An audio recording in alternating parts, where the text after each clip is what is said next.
This right here is the NCAA Q&A document that I've been asking for the last few weeks.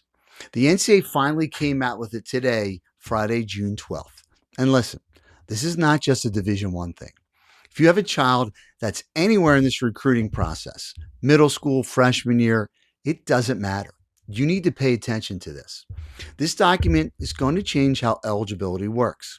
And it's going to affect roster spots and opportunities at every single level, not just Division One. Kids are going to start staying in college longer. And that changes everything for everybody underneath them. So this is going to be a long one. This is a long document with a lot of information. So check the timestamps if you need to jump ahead to the part that matters to you most. Before I get into it, I'm going to spend a little more time on this because if you're new here, this is probably the single most important thing you can do right now. I put together a free document called the College Recruiting Jumpstart Pack. It's 4 guides in one. This is not some generic checklist.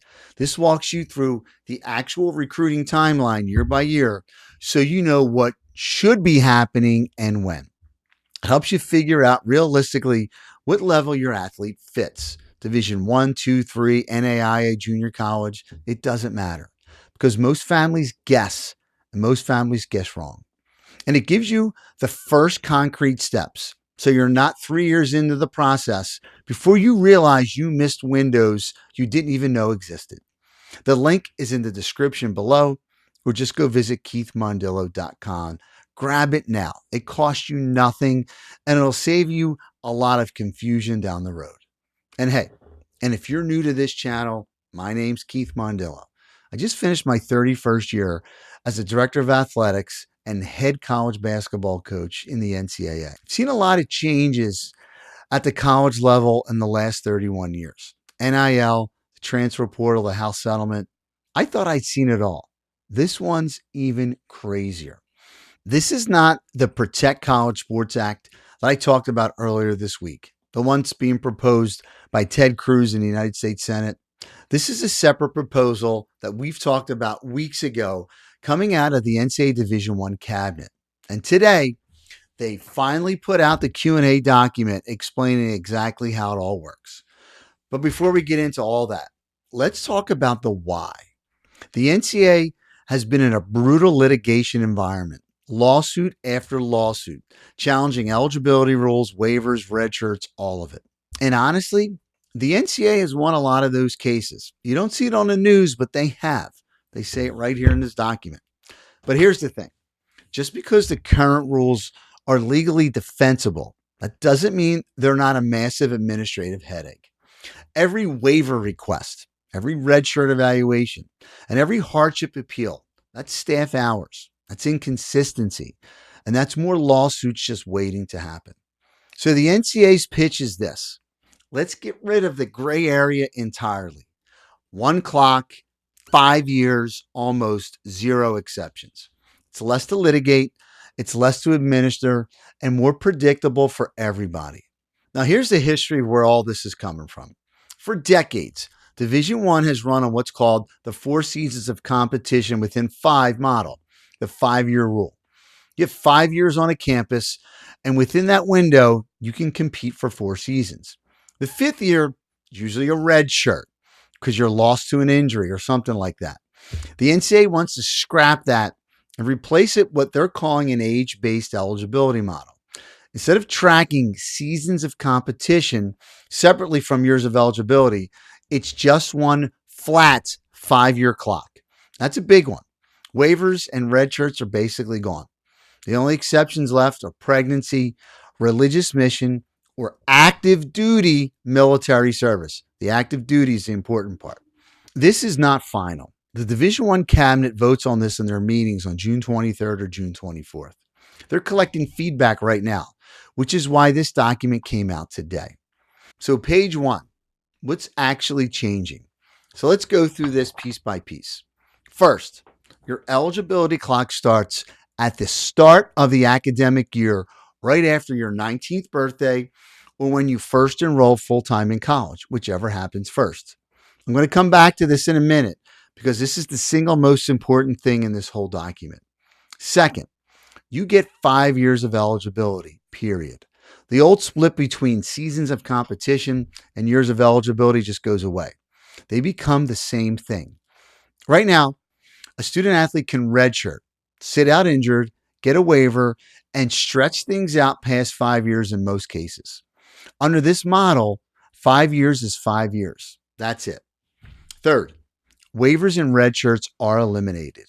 Only exceptions are pregnancy, religious missions, and active duty military, as we stated earlier. No more medical hardship waivers the way that we used to know them. No more redshirt years that don't count. Now, question 11, it's the foundation. I want to read this straight from the document because this is the foundation everything sits on. Question 11 asks, under the age-based eligibility model, when would a student athlete's 5 year of eligibility begin? And here's the answer, word for word. Quote, a student athlete's 5 years of eligibility would begin with the earlier of A, the student athlete's initial full-time enrollment at any collegiate institution, or B, the start of the regular academic year immediately following the student athlete's 19th birthday. That's it. That's the whole thing. Whichever one of those two things happens first. Not whichever's better for you, not whichever you plan around, whichever happens first. All right, question 13 and example 4. I call this the prep school trap. Now, let's see this rule in action because the document gives you a perfect example. Question 13 asks, would a student athlete's 5 years of eligibility begin if they don't enroll full-time in a collegiate institution by the start of the regular academic year immediately following the individual's 19th birthday? The answer, straight from the document, yes. And then they give us example 4. Quote, an 18-year-old June 2026 high school graduate attends a prep school during the 26-27 academic year. The student will turn 19 years old in February of 2027. Here's the answer. Quote, the student's 5 years of eligibility would begin at the start of the fall of the 2027 term, the start of the next regular academic year immediately following their 19th birthday, regardless of whether the student initially enrolls full-time in college at that time. Read that last part again. Regardless of whether they enroll in college. So this kid is at a prep school, hasn't set foot on a college campus, and their 5-year clock is already running. That's the trap. Now, I want to stack a few questions together because they all hammer home the same point. Once this clock starts, almost nothing stops it.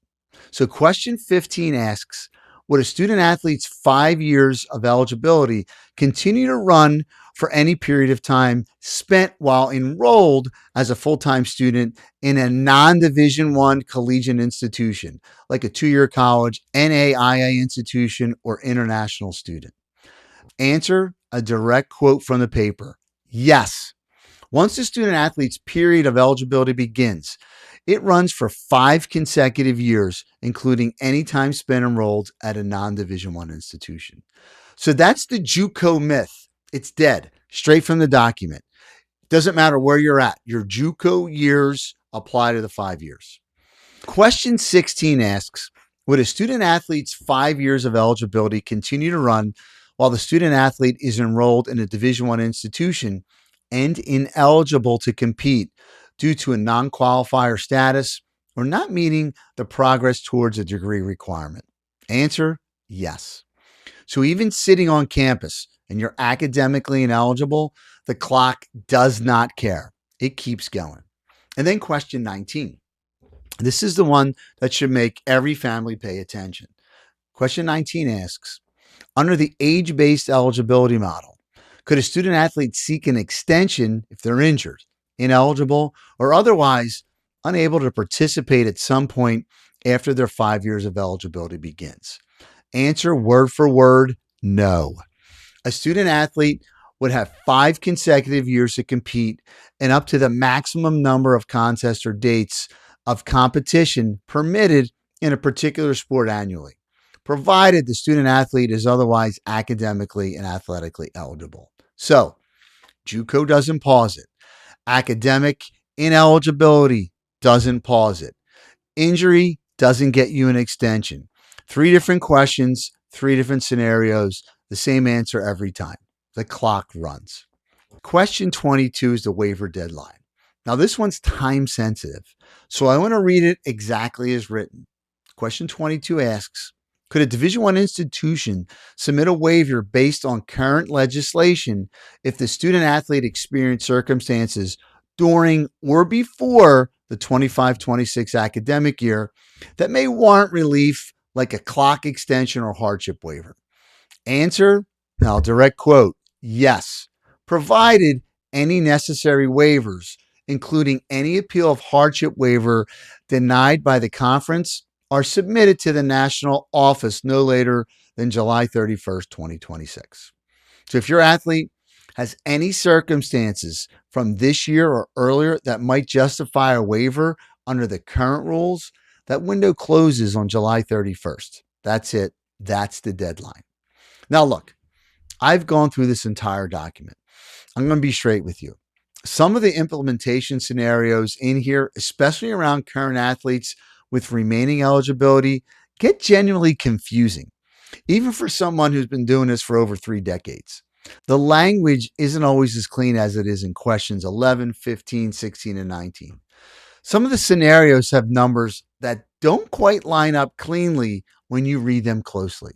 That's not me being critical for the sake of it. That's just where this document is right now on June 12th, 2 weeks before a vote. It's a proposal right now, and they're collecting feedback. And some of this is clearly still being worked out. What I want you to walk away with is the understanding of question 11. The clock starts at enrollment or the fall after you turn 19, whichever's first. And once it starts, almost nothing pauses it. So here's the big picture. And this is what I said at the top. This hits every level, not just Division I. If this passes on June 23rd or 24th, athletes who used to lose eligibility to redshirts, waivers, or injuries are going to have a fixed 5-year window with way fewer exceptions. That means more athletes are staying on Division I rosters for 5 years. And when Division I rosters don't turn over fast, well, that trickles down. Fewer open spots at the top means tighter competition for incoming freshmen.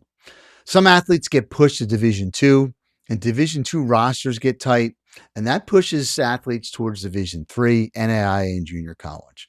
Every level feels it. If you have a child in middle school or early high school, this is exactly why you can't wait until junior year to start figuring out where your athlete fits. The landscape is shifting right now before your child even gets to the table. And if you haven't grabbed the free college recruiting Jumpstart pack, grab it now. The link is in the description, or just go to keithmondillo.com. Now, here's what I really want you to think about. You don't start a new job and just get thrown into it with no training. But that's exactly what happens to most families in this recruiting process. You spend money on personal trainers, skill work, speed training, all of it. You spend money on clubs and AAU tournaments, thousands of dollars every single summer, entry fees, hotels, meals, gas money. All of it adds up. So why wouldn't you invest that same time, money, and energy into something that actually orients you to this whole process? That's exactly why I created the college recruiting on-ramp system. It's orientation for families. It gets you up to speed before you're already in the middle of it, making decisions you don't fully understand. Again, the link is in my description below. Go check it out, or just go to keithmondillo.com.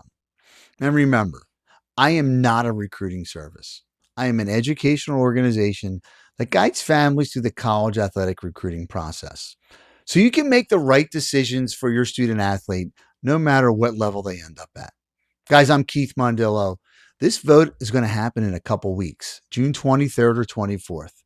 And I'll be back to break down exactly what they decide. Talk to you soon.